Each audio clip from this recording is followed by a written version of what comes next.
त्यांचं व्यक्तिमत्व अतिशय प्रोफेशनल होतं. ॲडमिनिस्ट्रेटिव्ह ॲबिलिटी जशी होती तशी डिसिजन मेकिंग कॅपॅसिटी पण होती, विकासाची दृष्टी पण होती आणि कठोर निर्णय घेण्याची हिंमत पण होती.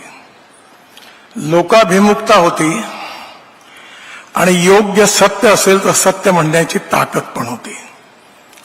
आणि त्यामुळे अनेक वेळा तेव्हा जे विषय निघायचे, पालखी मार्ग बांधत असताना अडचणी यायच्या, प्रत्येक छोट्या छोट्या गावातले प्रश्न ते लिहून आणायचे आणि सगळे प्रश्न ते सोडवून द्यायचे.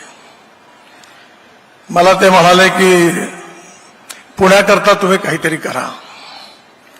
त्यांच्या आणि देवेंद्रजीच्या आग्रहाखातर पुण्याकरता 3 मजली उड्डाण पुलाची 50,000 कोटीची एक योजना तयार केली.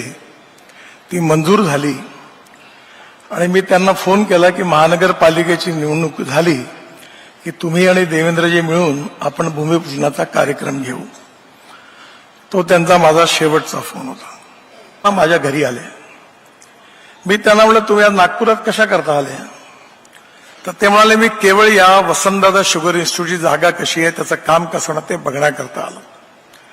मी म्हटलं तुमची ओनरशिप एखाद्या कामाबद्दलची खरंच शिकण्यासारखी आहे की त्या कामाकरता त्यांनी वेळ काढला, तेवढ्याकरता ते आले.